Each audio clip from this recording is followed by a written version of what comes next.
friends, and members of the legal fraternity. Hopefully, all of us have utilized the lockdown time meaningfully. As we are heading towards normalcy, I'm sure all of us are rejuvenated and raring to go. I would like to begin with a Sanskrit quote Nahi jnanena sadrisham pavitra miha vidyate. It means there is nothing as pure and sublime as knowledge. I would like to share my experiences and insight into the registration and jurisdictional issues in an infringement suit arising out of the Designs Act, which forms part of the intellectual property laws. Intellectual property is a product of human intellect, including creative concepts, inventions, industrial models, brands, trademarks, song, so on and so forth. When a person puts hard labor, evolves something new, or he invents something new, it generally begins with an idea and ultimately culminates into a product. The owner of the said product is entitled for the benefits of intellectual property rights. The owner of the product would be entitled to prevent others from imitating or using the product without his prior permission. The owner can sue such a person and restrain him by an order of injunction from either using or imitating and to sell the products, and also can sue for damages for the same. Intellectual property may not be a new development. It appears that the intellectual property rights started in North Italy in the Renaissance era in 1474. Late in the 19th century, a number of countries felt the need for laws regulating intellectual property rights. This resulted in the Paris Convention for Protection of Industrial Property 1883 and the Berne Convention for Protection of Literary Acts 1886. Intellectual property laws in India broadly cover the following: Trademarks Act 1999, Copyrights Act 1957, the Patents Act 1970, the Designs Act 2000, Geographical Indication of Goods, etc. Coming back to the Designs Act, I would like to take you through the relevant provisions of the Designs Act. Firstly, Section 2D of the Designs Act defines what is a design. Design means only the features of a shape, configuration, pattern, composition of lines or colors applied to any article, two-dimensional or three-dimensional, which on a finished article is to be solely judged by the eye. That is, it should be visible to the eye on a finished product. Let me give you an illustration with regard to a design which is not visible to a naked eye on a finished product. A machine manufacturer has obtained a design registration for the shape and configuration of a machine bed with headstock. This part is not visible to the naked eye on a finished product, as the entire machine is built around the said part. Let me now explain with a picture of the bed and the full machine, which will give more clarity.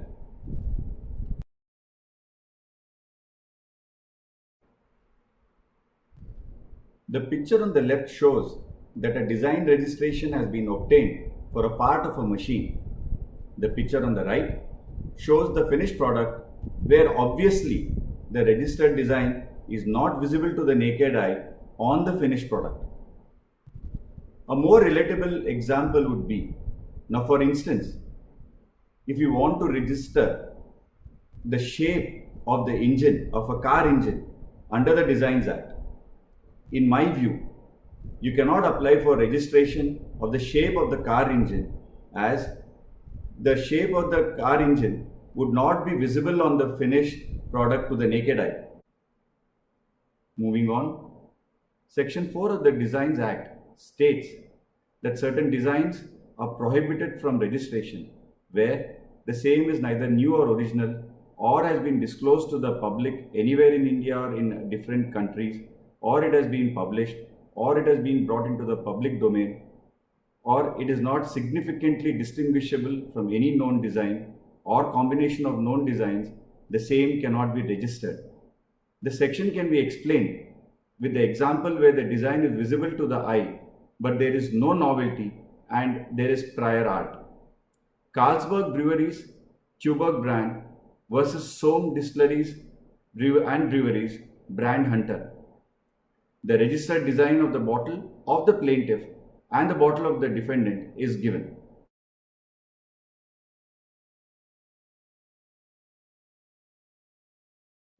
The Honorable High Court of Delhi was considering the application for temporary injunction filed by Carlsberg with regard to their brand Tuborg. The High Court held that the plaintiff is claiming protection in respect of its bottle design. The registration is in respect of the entire bottle and not in respect of any part of it. When one compares the beer bottle of the plaintiff as a whole with the beer bottle of the defendant as a whole, they appear to be like any other beer and beverage bottles. The indentions on the bottle are insignificant, and hence the Honorable High Court of Delhi held that prima facie the design of the bottle is neither new nor is there any novelty. Hence, temporary injunction was not given in the said matter. Moving further, Section 6 of the Designs Act states that a person can make an application to the controller of design for registration in the prescribed format provided under the designs rule. The application can be made before the controller of designs at Kolkata. Section 11. Now I'll come to Section 11. Section 11 says that when a design is registered, the registered proprietor of the design shall, subject to the provisions of the Act, have copyright in the Designs Act for 10 years from the date of registration. He can, prior to the expiry of the 10 years, apply for extension, and if such an application is made for extension, another period of 5 years can be granted. Moving on further, Section 19 of the Designs Act states that any person who is aggrieved by any registered design, he can move a petition for cancellation before the controller of designs in Kolkata.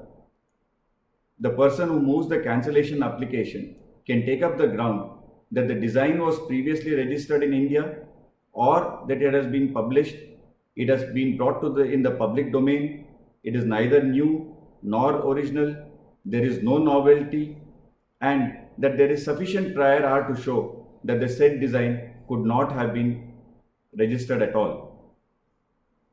Subsection 2 of the same Section 19 says that once the controller passes an order on the cancellation petition filed by a person, the person who is aggrieved by the order can appeal to the High Court, challenging the order of the controller of design. Now coming to the most important section of the Designs Act, which provides for legal proceedings under Chapter 5, that is Section 22. Section 22(1) states that during the existence of a copyright in any design, it shall not be lawful for any person to imitate the design or use the design without the prior permission of the registered owner. Section 22 subclause 2 states that if there is any contravention, the person contravening will be liable to pay the proprietor a sum of rupees 25,000. If the proprietor files a suit for damages, the court can award damages and grant an order of injunction restraining the person from repeating the contravention. However, a total sum recoverable in respect of one design shall not exceed rupees 50,000. Section 22 subclause 2 provides that the suit shall be instituted in the district court. That is, if any suit for infringement has to be filed, it will have to be filed in the district court. Section 22, 3 and 4 state that when a suit is filed by the plaintiff for infringement, the defendant, after appearing, takes up a defense as provided under Section 19 and states that the design itself could not have been registered. So virtually challenging the validity of the design, then the suit has to be transferred to the High Court. Having explained the sections pertaining to the Designs Act, I will not talk about registration. I will not go into the technical details for registration process. However, I would like to briefly explain the interplay of Trademarks Act and the Designs Act with regard to registration and its consequence and advantages. Section 31 of Trademark Act states that registration is to be prima facie evidence of validity, and in a legal proceedings, the trademark shall not be held to be invalid on the ground that it was not a registrable trademark. This is because the Trademark Act provides for opposition under Section 21 of the Trademarks Act. The said provision is absent in the Designs Act. Moreover, there is no provision in the Design Act like Section 31 which says that if a design is registered, then the validity of the same cannot be questioned, or the registered design itself is prima facie evidence of the validity of the said design. There is also no provision for advertisement in the Designs Act. In the Apollo Tubes case reported in 2017, SEC Delhi 6380, the Honorable High Court has held that a mere registration does not in any way grant any advantage and does not entitle the registrant to claim protection. The full bench judgment of the Delhi High Court, reported in 2013 SEC Delhi 1980, has held that the registration itself is not a prima facie evidence of its validity, as there is no prior publication, opposition, and advertisement. This is, I would say so, also because that under the Designs Act, when there is no provision for opposition, a design registration, when a person applies for the design registration, it is being granted for a mere asking. It is for this reason that the various high courts have held that when a registered design owner files the suit for infringement, he'll have to show that and prove the validity of the design. Having explained the section pertaining to the Designs Act with regard to the registration, I will now talk about the jurisdictional issues. Proviso to Section 22(2) mandates that the suit for infringement cannot be instituted below the court of a district judge. The first question that would arise, where would you file a suit where the High Court has original jurisdiction like Bombay, Calcutta, Madras, and Delhi? The Honorable Division Bench of the High Court of Delhi in Penguin Books Limited case, reported in AR 1985, page 29, has held that the district court would include High Court. Hence, suits for infringement can be filed in the High Court excising original jurisdiction. However, this is subject to pecuniary jurisdiction which shall not be less than 1 crore. The matters are listed before the Commercial Court, governed by the Commercial Court's Commercial Division, Appellate Division for High Court Act 2015. The second question that would arise is, if the suit is filed in the district court and the defendant takes up a defense as provided under Section 19, that the design could not be registered on the ground that it is neither new nor original, or there is no novelty and there is prior art, then the district court loses its jurisdiction and the suit is necessarily required to be transferred to the High Court as per Section 22(4) of the Designs Act. Though the statute is very clear, Section 22(4) came up for interpretation before the various High Courts. The High Courts have held that if a defense challenging the design under Section 19 is taken up, then the suit has to be transferred to the High Court. The Delhi High Court in Novartis AG case reported in 2015, and the full bench of Delhi High Court in Mohanlal's case reported in 2013, the Karnataka High Court in Videocon case reported in 2015 have held that once the defense with regard to the validity of the design as provided under Section 19 is taken by the defendant in the suit filed by the plaintiff, then the district court has to transfer the said suit to the High Court, and there is no other alternative, and they cannot insist on hearing the matter itself. I had an occasion to appear before the defendants in a CNC machine design infringement case instituted in Ludhiana. The defendants contended that the design itself could not be registered and the defense under section 19 was taken up. The defendant had also filed an application for cancellation of the registered design of the plaintiff before the Controller of Designs in Calcutta. And the defendant also filed an application under section 22(4) before the Ludhiana court, requesting the court to transfer the matter from the district court to the High Court on the ground that the defense of validity of the registered design is taken up as per section 19. Though I would say that a separate application under 22(4) is not required to be filed, as once you take up a defense in the written statement, then the district court is left with no other option but to transfer the matter to the High Court. Accordingly, the court in Ludhiana transferred the case to the High Court of Punjab and Haryana at Chandigarh. The case now is pending before the said High Court. A similar suit was filed in the district court at Rohini. The question that could arise as to why the suit was not filed in the Delhi High Court, as the Delhi High Court has original jurisdiction. The suit was not filed in the Delhi High Court as the court did not have pecuniary jurisdiction, and hence the suit was filed in the district court. The defendant again took up the said defense that the design itself could not be registered and took up all the defenses as provided under section 19. The Rohini district court subsequently transferred the suit to the High Court of Delhi. The matter now is pending before the High Court of Delhi for adjudication.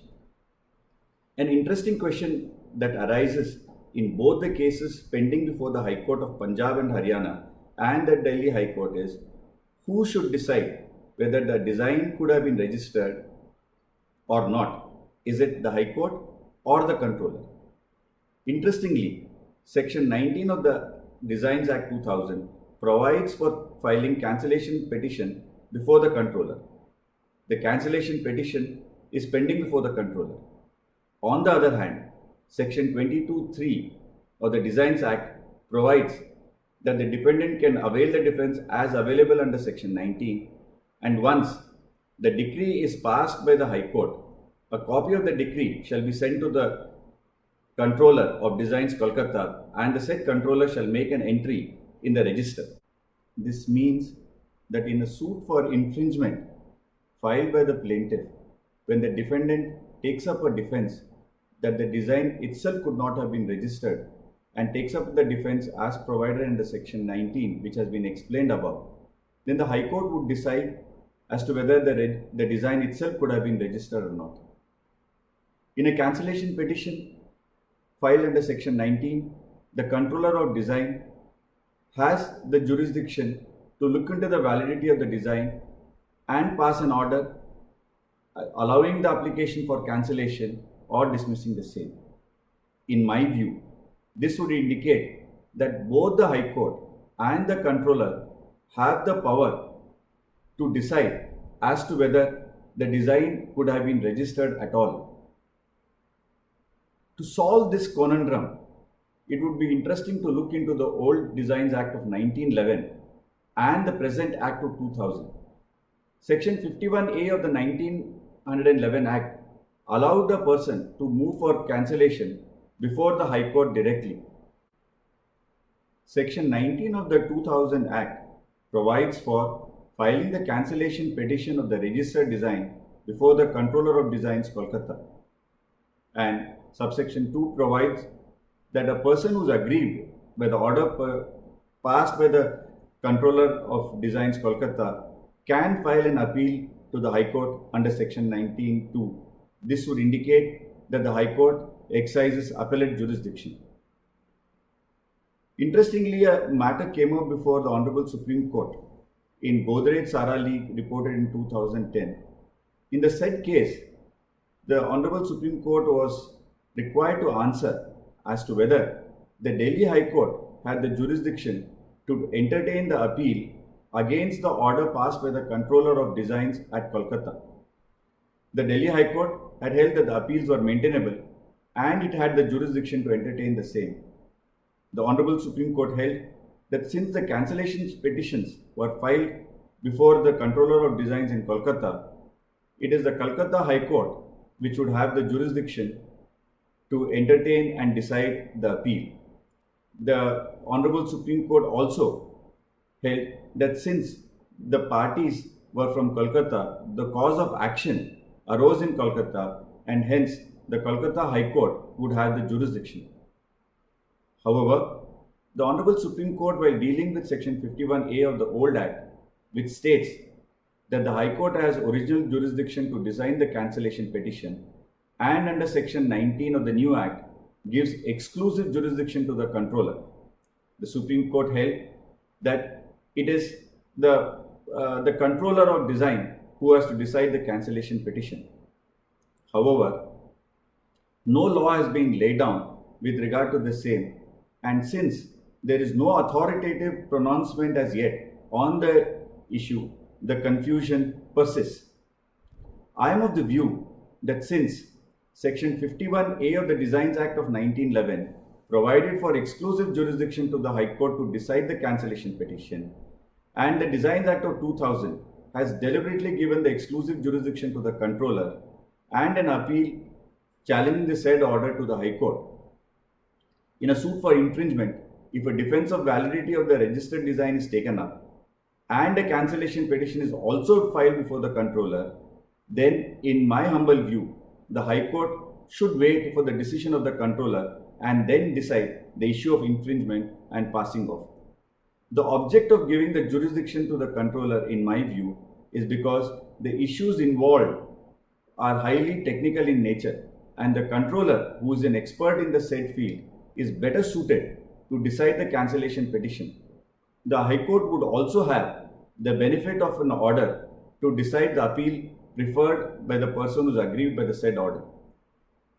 I would like to now conclude by saying that the Design Act is still in the nascent stage and requires more deliberation on various aspects like opposition before registration and the jurisdiction issues. I hope that the time you spent listening to me has added some value to you. I would like to take this opportunity to thank the organizers of this initiative. It has been an enriching experience for me as well. Thank you all and namaste.